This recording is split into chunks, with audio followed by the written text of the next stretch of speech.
sorry. I'm sorry. I'm so sorry. I'm a dummy. What's going on, guys?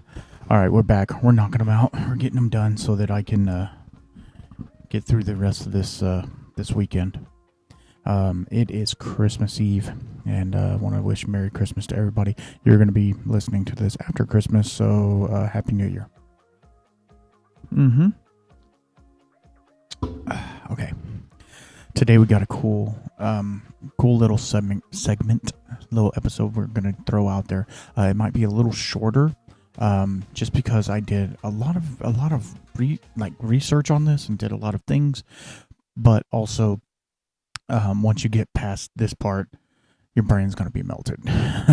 So it's kind of one of those things where you're like, you just kind of stand back and be like, that was a lot of information. So we're going to start by, what do we have? Do we have anything to talk about beforehand? Okay. I do have one little thing. Maybe two little things. So, like I said, today is Sunday. I'm feeling pretty good today. Yesterday, I was weird. And it's weird when you're dealing with what I'm going through. Like, every day is different. Yesterday, I was super tired, but, I was almost to the point of, okay, we're a whiskey podcast, and every once in a while, you drink too much whiskey, right? Whoops, that sucks. And when you lay down in the bed after you've had more than you probably should have, and the bed is kind of spinning, but it's not horrible, and then you stick your foot out of the covers and everything's fine, right? That's normally how it goes.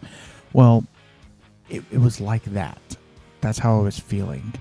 Which is kind of not dizzy, not oh God, I can't even sit up, but it was dizzy enough, you know what I mean? So that was kind of weird. And this is I had the treatment on Tuesday, so we're talking a pretty good while, 4 days or whatnot of treatment. So that's strange. But anyway, I say all that to say, we got through it. Everything was fine. I went to bed, woke up this morning, felt a little better. So yeah, we're just taking it day by day. Tomorrow, I have off, obviously, and then Tuesday we hit it again. So, it's one of those things. Last couple of rounds. So, last round, I guess, round 3, and who's gonna win is gonna be me. So, today haven't even talked about our topic yet. I'm sorry. Today we are talking about wood. I know we already talked about wood on, episode 14 or something like that. But I'm not talking about the wood shortage. I'm not talking about barrel shortages or finishing or anything like that. Today we're actually talking about the wood itself. The impact in char, the impact of the toast, chemical compounds, stuff like that. We're going to get super nerd dork. You know what I mean? That's like a badge of honor now. Whereas before, when I was growing up, if you were a nerd, you were you got beat up all the time. Now nerds are cool. You know what I mean? So I am a nerd for whiskey, but I also keep it very cool. I love to dive into this. I'm hoping you will love this as well, but I love to dive into this stuff. But if I was doing a tasting for somebody or we were sharing a whiskey, I wouldn't tell you about the barrel impact of that unless it was like I say, some sort of finished whiskey or it was double oaked or something like that. I might mention it, but I'm not going to talk about this stuff that we're going to talk about. I almost called it crap, but it's not crap. It's stuff that I, as a whiskey enthusiast, need to know so that if somebody asks me, I can explain it. But it's not something that the everyday whiskey drinker is going to even care about. They just know that it goes in a barrel and it comes out yummy. You know what I mean? That's all they really care about. So that's kind of weird. Oh, something else. The other little thing I wanted to talk about. So there's a little Facebook group that, there's the Whiskey Shaman Facebook group. If you don't, you need to get on there. But there's another one that I joined recently with a request from somebody, and it's they do not barrel picks, but kind of if they find a really cool bottle, they put it up for lottery, and it's a really strange, kind of cool, unique thing. So let's say they had a bottle of Blanton's, right? And this is like the Blanton's Gold. It's not just the basic Blanton's. It's like a, more special Blanton's or a straight from the barrel or something like that. They would put it on this thing, and they have 10 spots. And let's say it's $30, right? You Venmo whoever the guy is, whatever his name is, you Venmo him $30 per spot. So depending upon how much you want to spend for that bottle, it could be $30. Could be $300 depending upon how much you want to spend. And the prices are different. They go anywhere from, I've seen them as low as like $10, $12 to over $100. But each one is a set price. And so the guy who's doing the lottery, he will guarantee, because they don't close it until all 10 spots are filled. So they are guaranteed to make X amount. So like on that Blanton's, if it was $30, they're guaranteed to make $300. But you could win that bottle for as little as $30, right? So they're automatically getting $300. You might only pay $30. Pretty cool. Sounds cool. And then what they do is I did not know this, but every day, and this is Texas and a couple of other states that do this, every day Texas has like a quick pick or a pick 3 or a pick 4 that comes through every like morning, noon, and night, like 3 or 4 times a day that it does this. Well, they have like what they call a fire number, and they do whatever that fire number is the one that wins. So it makes it very like sporadic for one, but it's also like it's out of their hands. Like they don't pick the person just by chance. It's just picked by lotto, which I think is pretty cool. On the other hand, the lottery machine is kind of finicky, and it kind of does what it wants. And so like it'll pick like 3, 7, and then the next time it's 4, 7 or something like that. So like the numbers are real weird. Like it could pick 2 or 3 numbers the same at the same time. So if you want separate, and they do all different types of bottles. I say all that to say, and I'm not, this is not a flex. Okay, this is not. I played a couple of them. There was one that was, I think it was a Blanton's Gold. I've never had a Blanton's Gold, and I just wanted to have one. And I think it was like $25. It wasn't super expensive, so I bought one of those. Did not win. Okay, so then there was another one for a Caribou Crossing, which is a Canadian whiskey. As you know, I'm trying to get it more into Canadian whiskey, so I put in on that one. I think it was $30. You see where it starts adding up, right? So I lost. I might have played 4 times. I've lost every time. So I'm in the hole $100 and something, right? So the other day, they came through with a Weller, CYPB, choose your perfect barrel, or choose your perfect bottle type, whatever that one's called. And I've been wanting to try one of those, and it was expensive. The buy-in on it was expensive, and I was like, "Crap, I don't want to do it," but I did.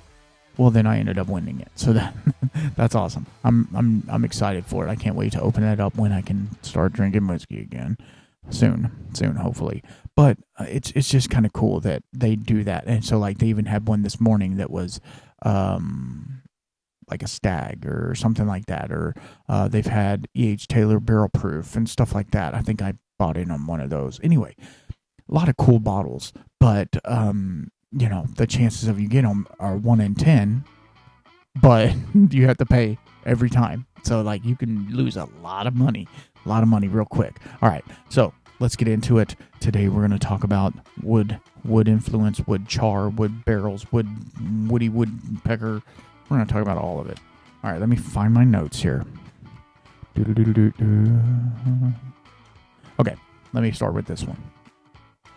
All right, the choice of wood, usually oak, is critical. Oak's porous structure permits a controlled exchange of compounds between the wood and the whiskey. And we're going to get deeper into this. This is just kind of an overview of what we're going to do, okay?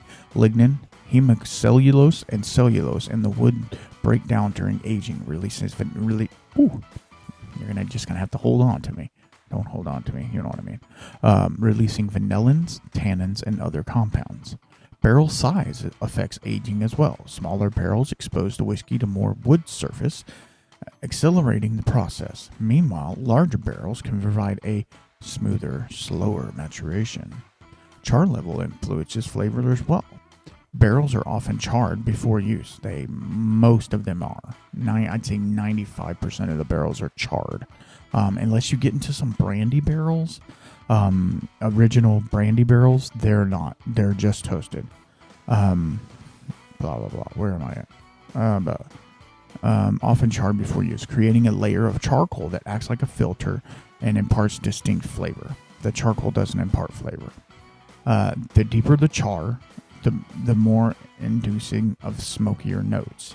The charcoal actually acts as a filter, like it said, but it does not impart any flavor. It just filters the spirit to soften the edges of it and stuff like that. The duration of aging is crucial. Over time, whiskey extracts compounds from the wood, mellowing harsh flavor. Oh my God, I'm talking about before I said it. Mellowing harsh flavor and gaining complexity. Distillers monitor the process carefully to achieve the desired balance. Barrel reuse is a key consideration. First fill barrels contribute intense flavors, while subsequent uses may yield more subtle influences. They're talking about second use, third use, stuff like that. Ultimately, the art of whiskey aging involves mastering these variables to craft a unique and high-quality spirit. And that's one page down. But hold on. Oh, shotgun. Got it. I have a trash can back there. I threw it in the trash because we don't need to talk about that part no more. It's just really funny that, like, wood, American white oak, French oak, European oak, it doesn't matter. Wood in itself can impart that much flavor.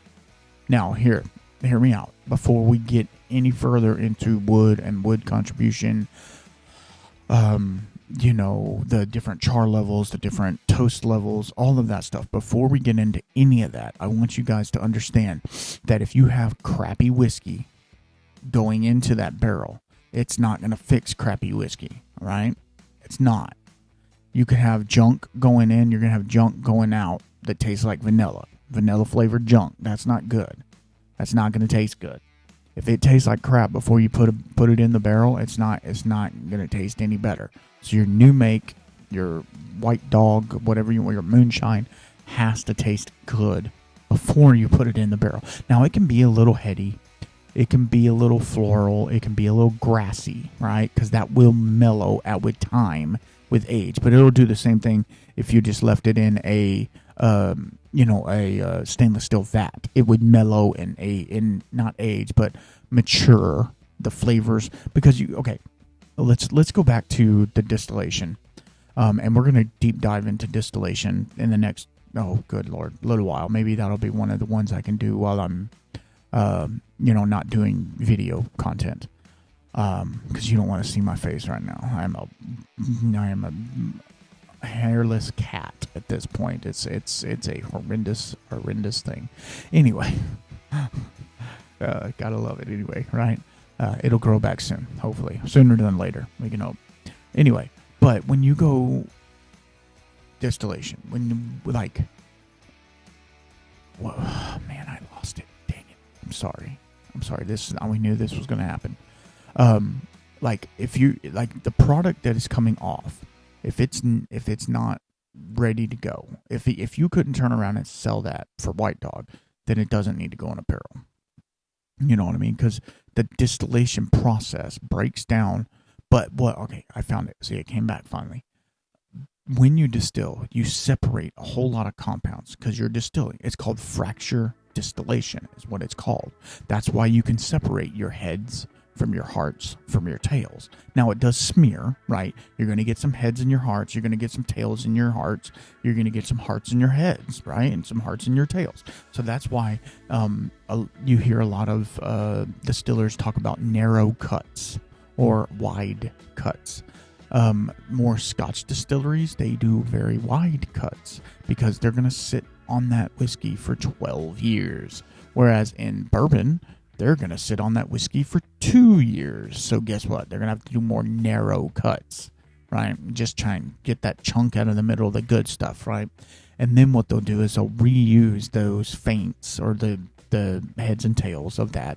They'll reuse that in another run and eke out a little bit more of it, just a little bit more and a little bit more. After a while, you're shooting yourself in the foot with it. But then that's where you want the best product. Like if you know you're going to only age it for 2 years and you're pulling it off the wood, then you want a very narrow cut. You want the best of the best that you have. Sometimes that might be enough, depending upon the size of your your still, that could be enough to fill 1 or 2 barrels, or it could be enough to fill 100 barrels, depending upon how big you are. Whereas normally you would fill 200 barrels. You know what I mean? That's kind of what it is, and it all depends upon your gallons going in and gallons coming out, right? Because it all comes back to math, right? If you have a 10% beer or distiller's beer going in there, only 10% of that entire liquid, be it 1,000 gallons, whatever it is, only 10% of that is alcohol. And you're not going to get 100% rectification of alcohol, because it's going to start coming off, if you're pot distilling, it's going to start coming off at 170 proof. You know what I mean? So, 100 what? Anyway, it doesn't matter. 85, something like that percent. So, I mean, you're not really going to get a whole lot of leeway. You're not going to get 100% alcohol coming off the still at the first drops. You're just not. It's not going to happen. When you column distill, you can get closer, but then you're stripping flavor. So if you're doing a pot distillation, the highest, it can go higher if you put higher low wines in it. But, they say it's a rule of thumb not to put anything over 40% alcohol in your still to rerun it. Because if you do, it can be more volatile and has more of a chance to explode. Now, that could be for the old moonshiners back in the day when they were doing it over an open fire and all of this stuff. But I've also seen that brandy distillers, I know we're not talking about brandy, but brandy distillers actually go up a little higher. It's just like 65% alcohol, because they want those higher end esters, because they know they're going to let it sit for a long time, and they want the brandy, the flavor of the whatever the brandy is, be it a peach or just regular grape brandy or whatever. They know that they want those higher chain esters, not the lower chain esters. Does that make sense? So you do your cuts accordingly, and once you know that and that just takes time. It's time knowing your machinery and knowing your liquor that's going in, right? And that's why they're called master distillers. Now, even though most distillers do not call themselves master distiller, because they are not mastering that craft. You are not a master of the craft. You are beholden to that particular liquid that's coming off. So it's the master of you. It tells you when it's ready. You don't tell it when it's ready. Does that make sense? So anyway, that being said, good stuff in, you get good stuff out. Better stuff out. Unless you're JJ, and then you get, brown liquor. Love you, JJ. Anyway, so let's move on to the next little thing. These are just little blurbs that I found and wrote down. This is talking about various types of wood, right? And then we're going to get into the meat and taters of it. So, all right, hold on. Where am I at? Sorry, I got to focus my eyes. My eye's been twitching lately. It's freaking weird, man. My right eye's just like... It's weird. Like, it's not from stress. It's just, I don't know. All right, here we go. While various types of wood can be used for barrels, oak is the predominant choice in aging whiskey. American white oak, that is. There are two main oaks used, as in American white oak. I'm going to say it, but it's not going to be right. Quercus, Quercus, Quercus alba, and European oak, Quercus rubur, Robur, and Quercus petraeus. Well, Petraea. Doesn't matter. Sorry, it's words are hard sometimes. Anyway, American white oak was widely used in production of bourbon. It is only used in the production of bourbon. Now they do use it in some scotches and stuff like that, but and in American freaking bug flies landed on me. American whiskeys imparts flavors such as vanilla, caramel, sometimes coconut. It's quicker aging due to a more porous nature. The more porous nature of the American white oak. Did you know that? American white oak is a little more porous than some European oaks and stuff like that. Hungarian oak and stuff like that. Anyway, European oak is commonly used in Scotch whiskey production, particularly for single malts, contributing flavors like dried fruit, spices, and more tannic structure. European oak is denser, resulting in a slower aging process. That European oak normally is French or Hungarian oak. While oak is the primary wood, experiments with other oaks like cherry, chestnut is gaining popularity in the craft distillation scene, including introducing new unique flavor profiles for aged spirits. However, regulations in certain regions may dictate the use of the oak for aging whiskey. They're talking about bourbon, right? Trash can. Ready? Oh God, there was something on top of it and it fell off. So that leads me into this, and this goes into what we're talking about, and we talked about it a little bit on the other podcast I did, but you guys have already forgot because that was a while back. Methods of Madness. Is that how you say it? Methods of Madness? Not Method of Madness, because that's the band that Tommy Lee was in, and it's not good.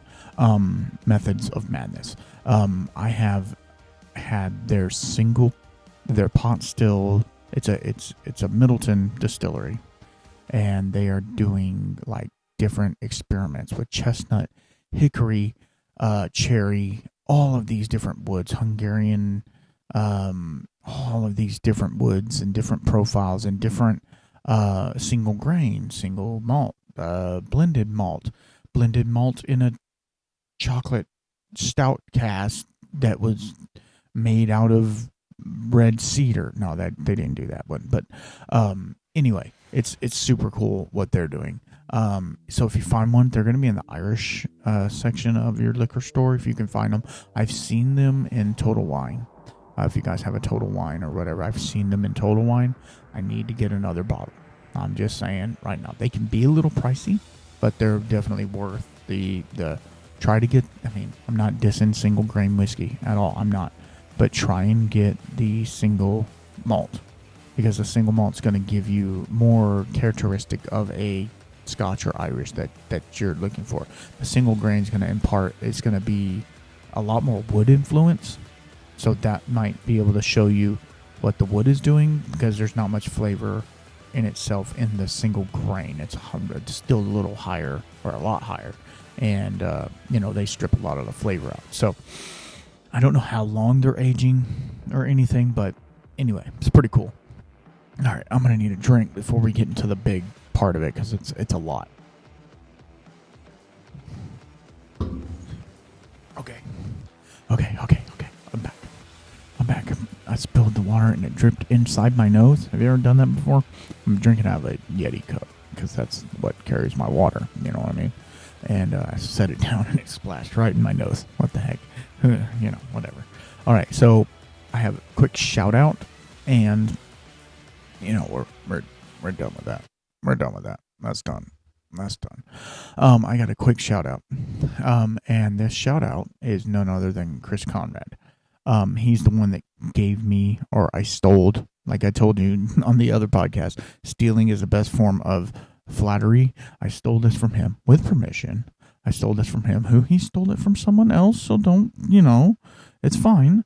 I stole this from him. Chris Conrad, obviously, is the owner of Badmo Legacy Barrels, the sponsor of this podcast, and I thank Chris and Badmo for the sponsorship. Please go out. There is still time before the end of the year to get you a barrel if you want one. I saw the other day they had wine finished, some wine finished barrels. That would be super cool.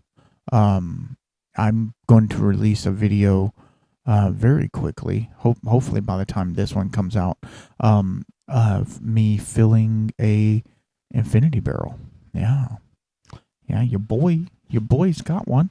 You can have one too. Go to Badmo, use my link in the description below.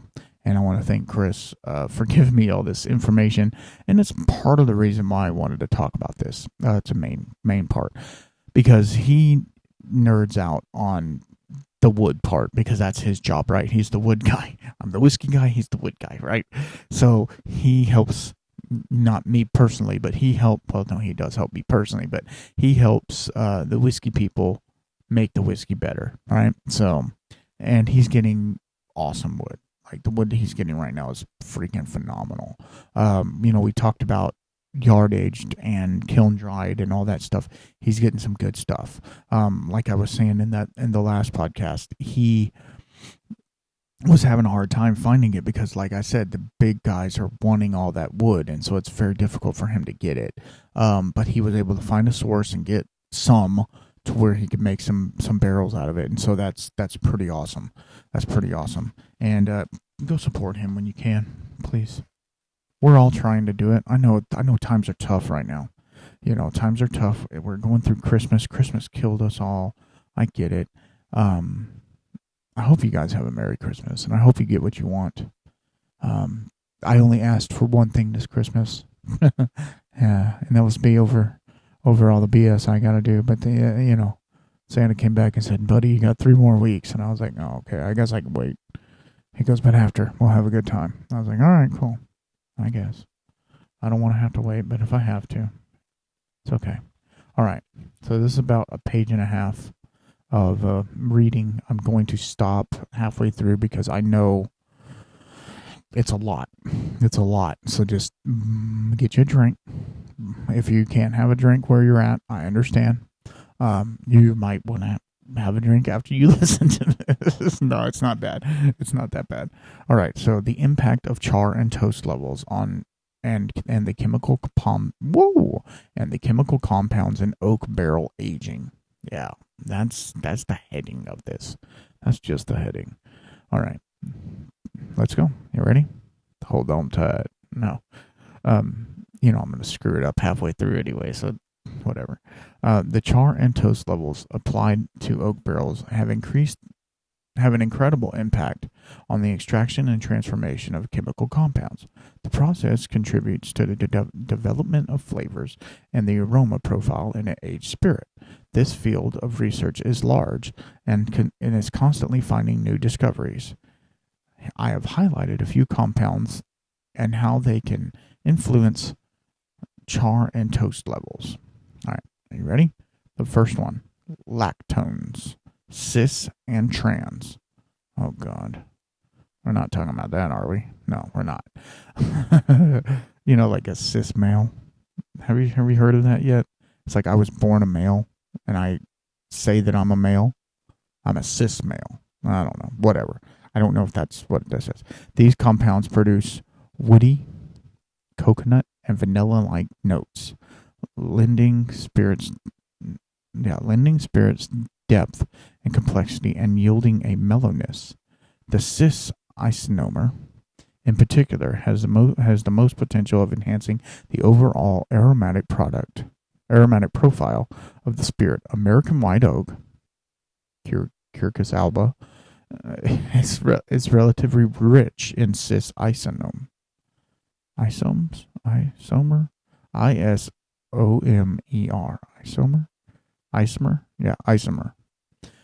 Compared to other oak species. Okay. The effects of char and toast. Lower char and toast levels increase the extraction of lactones from the oak and increase the coconut and vanilla-like flavors and aroma in the spirit. I don't get coconut a whole lot. This is where I not ad lib, but you know what I mean. This is where I get into my part of it. I've got coconut a couple of times in some whiskeys. One of them that I get coconut, not all the time, but sometimes is it's a Irish whiskey called Green Spot. If you've ever seen Green Spot, it's an amazing whiskey. Go pick it up. I get coconut on that one sometimes. And then there was a single malt was it a Westland? It might have been Westland that I got a coconut note on as well. A lot of times I get the vanilla more than anything else. Okay. Resulting impact. The more pronounced lactone presence introduces a complexity of the spirit, creating a balance among sweet, woody, and fruity notes. So, if you have a low char, low toast, it increases the complexity because the wood. So the wood is playing more effect than the char and the toast, right? So I would say that would be perfect for like a single malt that you know is going to have to sit in there for years and years. Not a bourbon. You know what I mean? A bourbon, you want, I'm not going to say harsh, you want very heavy flavors with it, right? Whereas a single malt is lighter, a little fruitier, a little more floral, stuff like that. So, all right. That wasn't too hard, all right? I can't find my place. Every time maybe I need to scoot up. I'm trying to lean back. My chair leans back really far, and it makes me feel like I'm going to fall over. All right, let's get into vanillins. Vanillins, infusing the spirit with sweet, creamy, and distinctively vanilla character. Vanillin also imparts sweetness to the flavor profile, adding perceived sweetness without adding sugar. Like I told you, the barrel is made out of cellulose, right? And so, therefore, it's like it's made out of sugar. You just got to get to it. You got to let the alcohol break it down, right? I'm sorry.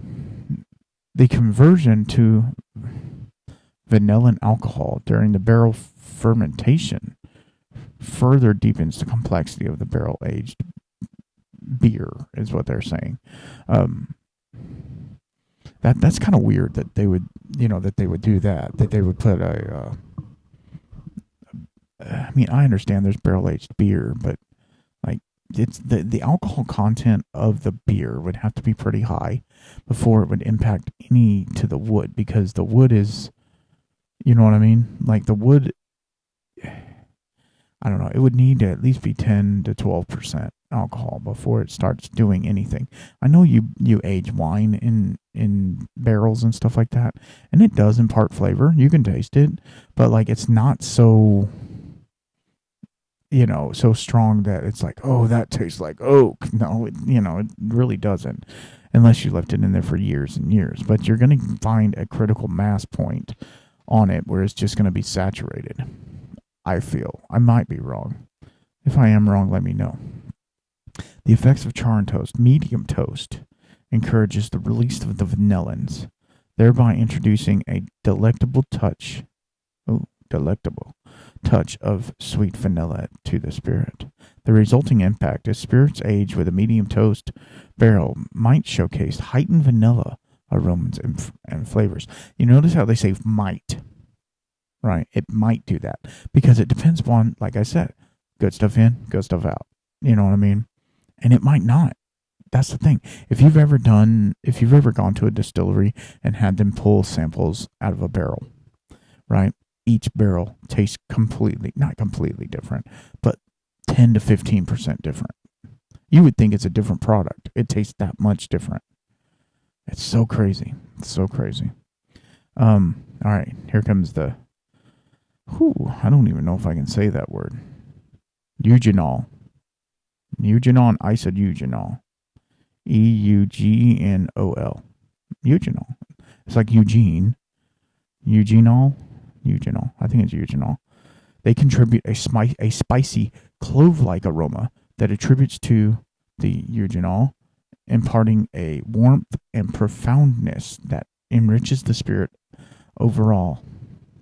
The overall aroma. The concentration of eugenol during the air seasoning process amplifies this spicy attribute. So that's cool. That happens during the aging process, the yard aging.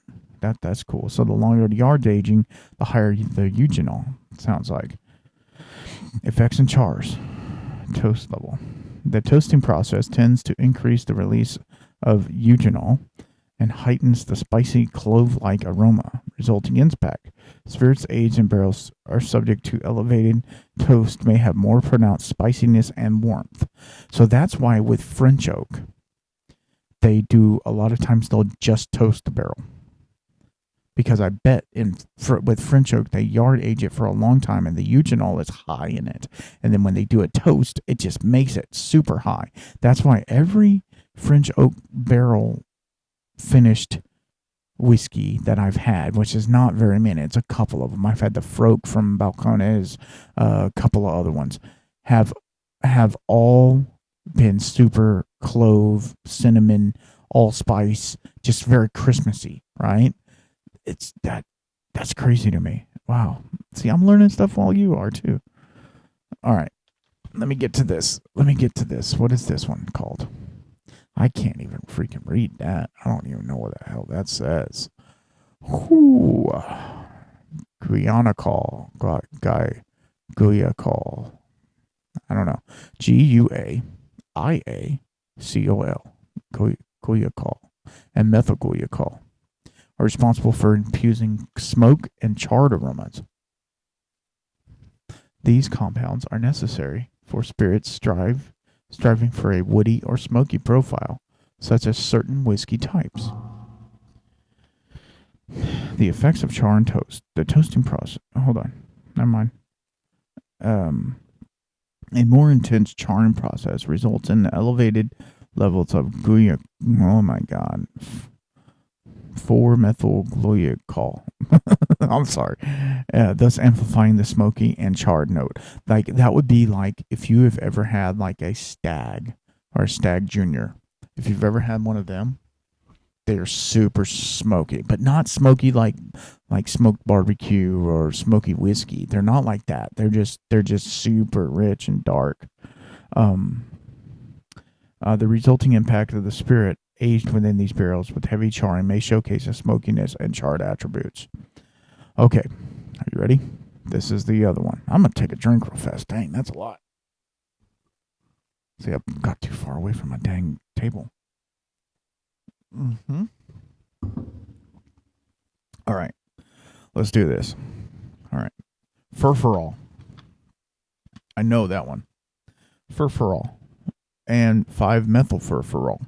These compounds introduce a sweet caramel, butterscotch, and almost almond-like aroma, contributing in the overall essence of sweetness and richness within the flavor profile. The effects in toast. Higher levels of toastings initiate the product and releases furfurols and 5-methylfurfural, thereby amplifying the caramel and butterscotch note. The spirits aged in heavy toast may showcase a sweeter and more multifaceted flavor profile, marked by discernible caramel and butterscotch undertones. Let's see if there's any more on the other page. Yes, there is. The intensity of toast and char in oak barrels shape the extraction and transformation of chemical compounds on aged spirits. Different levels of char and toast work together to yield multiple flavors and aromas, enabling distillers to craft their spirits to match their precise intended profiles. So that's the thing. That's the thing, guys. These coopers, the guys who are making the barrels, the cooperages, they are creating magic. You tell them you want a heavy toast, number 3 char. That's perfect for a bourbon. What do you want on a bourbon? You want cherry. A lot of times I don't get cherry. Some people do. I get it sometimes, but I don't. I get more of like that medicinal cherry, which is like cherry cough syrup. I don't like that. I don't taste good. I do get cherry every once in a while, but not very often. Vanilla, I get all the time. I love it. Butterscotch, yes. Caramel, absolutely. I love those. I would take those flavors all day in a bourbon. And so you want that heavy toast. That heavy toast, number 3 char. Well, you could do 4 or 5, but then once you get to that far, you're literally cutting into your toast. They use a number 5 char because they use some funky They got some funky new make going in there, and they're trying to filter it. That's all they're trying to do is filter it more. So they don't have to, do the Lincoln County process of filtering. You know what I mean? Because sometimes, if you've ever tried, I don't know if you've ever gone to a distillery and tried their beer before they distill it, it doesn't taste very good. It's not a beer you want to drink. And if you've ever tried their White Dog before they age it, it's not great. It's not really that good. I mean, it's okay. You could drink it. I mean, it's not that great though. So I don't know. It's like the barrel, and the craft distillers are gonna poo poo on me probably, but the barrel does a lot more than we're giving it justice. I feel,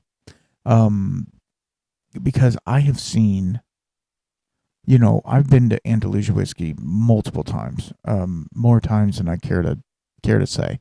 No, I love those guys. Moose is doing some amazing stuff. Ty and Tommy, they're amazing people.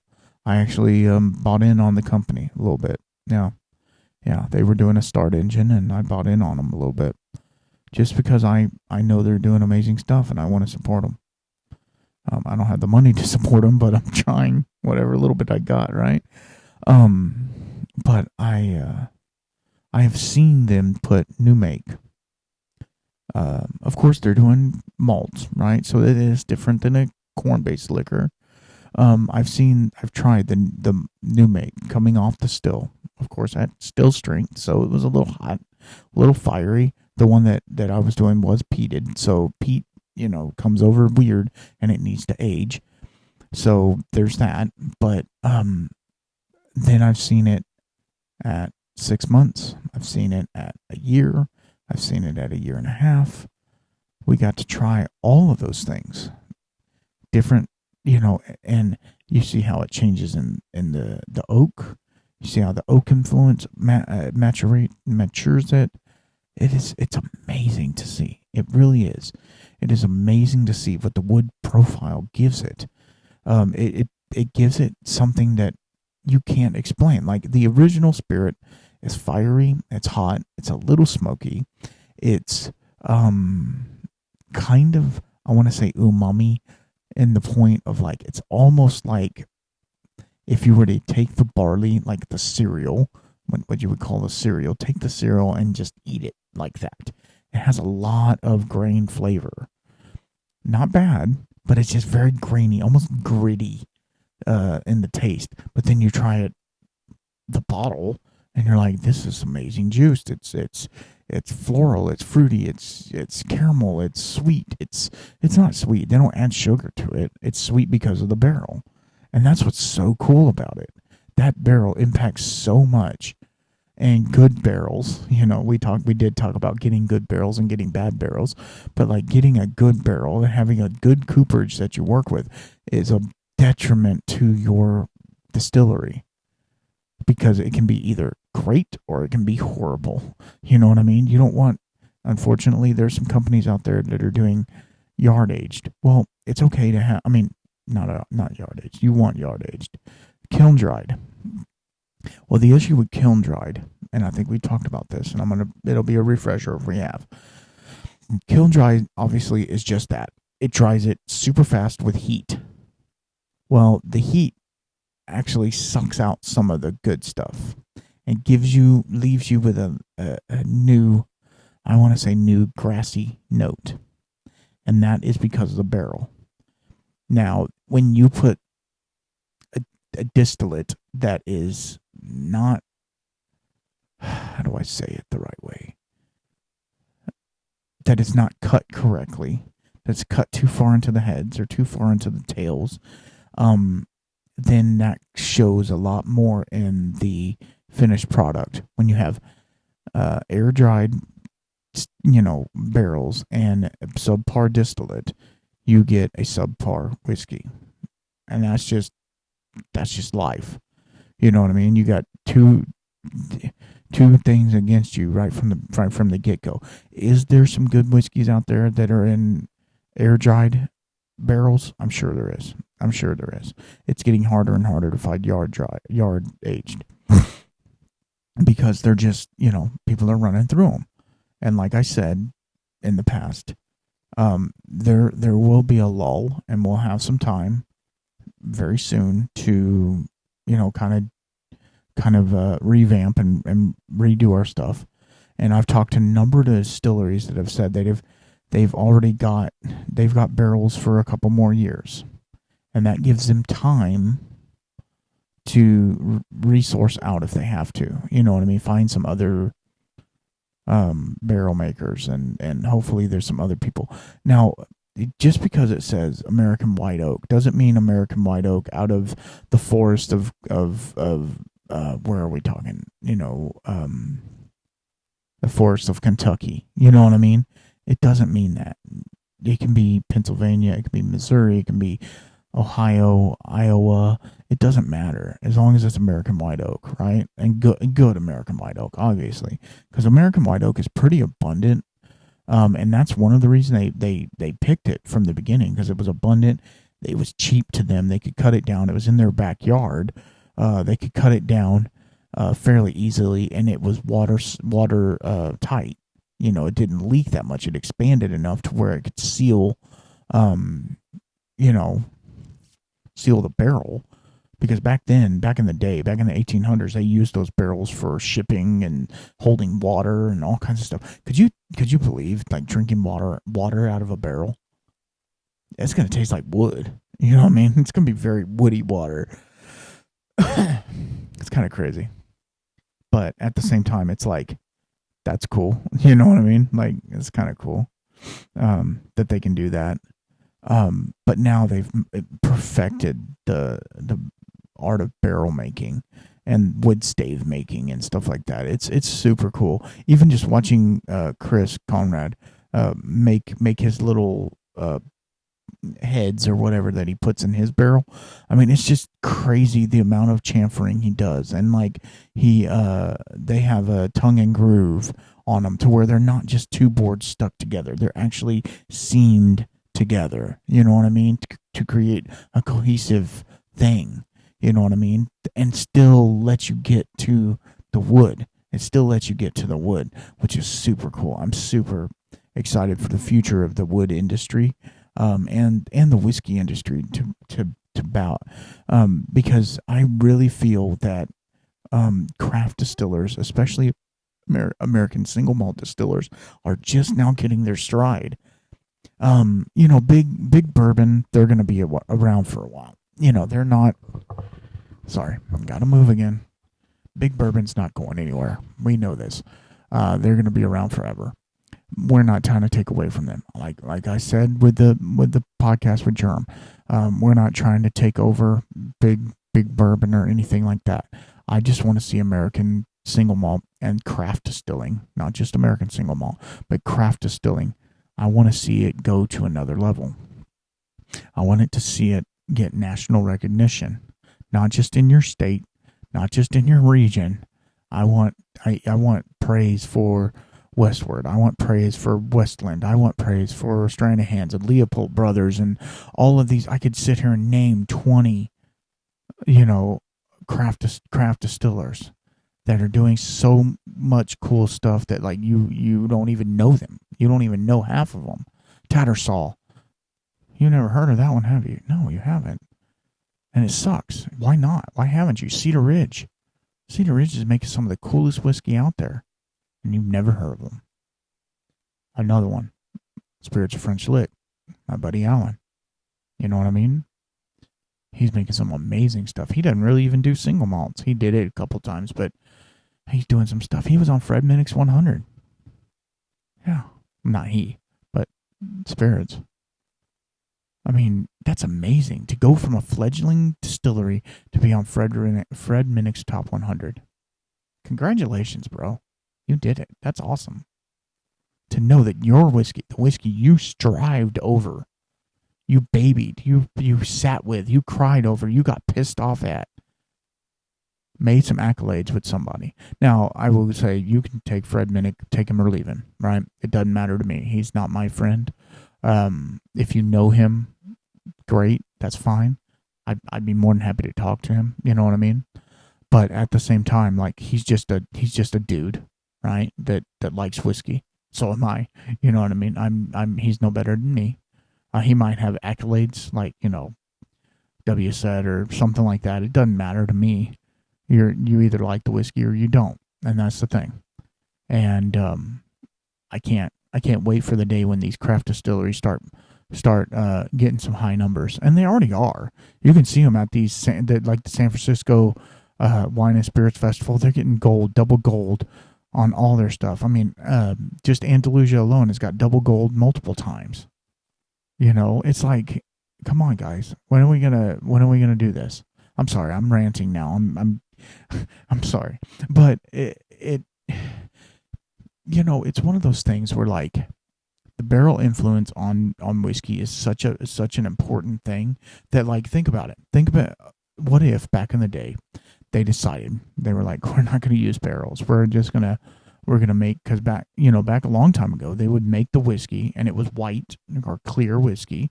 They would use this clear whiskey and they would just drink it as antiseptic. They would drink it just to get through the day because they had overstock of grain, right? So what if they just never aged it again? What if we just were stuck with clear liquor the whole time? You know what I mean? It would be I don't think whiskey would be where it is, obviously. It wouldn't. If it wasn't for the barrel aging, I mean, because you think about it, all the age statements go out the window. You're 12, you're 14, you're 21, you're Macallan 87. Nobody cares about that. It's still a clear whiskey. You know what I mean? So it has to do with the barrel, and the barrel makes so much of an effect and a difference on it. So anyway, I know, I'm sorry, I get crazy with it. And also the proof thing. We let's talk about this real fast. The proof of the whiskey makes a big difference on the barrel as well. So like if you're going in at like bourbon has to be maximum 125, 62.5% alcohol going into the barrel. Right? Now, in America, most of the time, you raise proof. So it'll go over that, but you can't make it go over that, right? To be considered bourbon. But like Wild Turkey goes in at like 115, right? So, that makes a big difference because they're trying to eke out more of those vanillins, more of those caramels, right? Because there are components in the wood that are alcohol soluble, which means they dissolve in alcohol, and then there's others that are water soluble. They dissolve in the water. So the higher alcohol content, you're going to get more of X.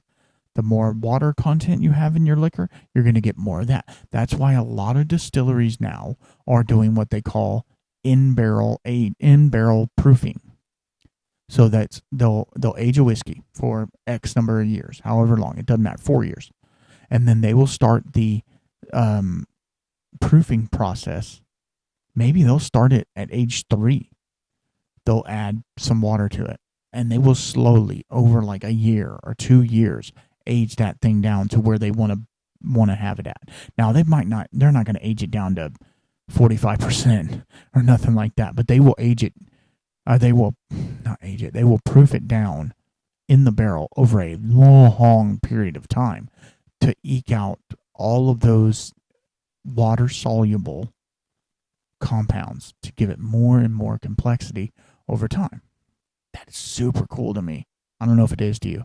Hopefully it is. Hopefully this gave you a little bit of understanding of what the wood impact does to liquor. If you like this, please share it with your friends.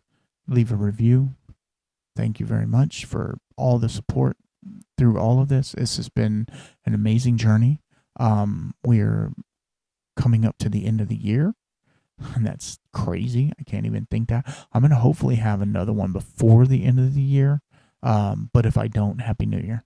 Because next week is not a great week for me. So anyway, well, by the time you hear this one, that week will already be over. So that's good. But everything went fine, and we're going to start rocking it again. But I really appreciate all of you, and thank you for the support again. And may your family be around you, and you be loved, and all those things. and drink some good whiskey. Don't let it sit on the shelf, please. Open up the bottle and drink it. Yeah, I don't care what it is. I don't care if it's Jim Beam White Label or Pappy 23. Open that shit up. Let's go. You could die tomorrow. Seriously. Open it up. All right. I will leave you with that. Make sure you check my affiliate link in the description down below. And if you have any questions, feel to email me, whiskeyshamanpodcast@gmail.com. And until next time, keep your spirits up. Love you guys.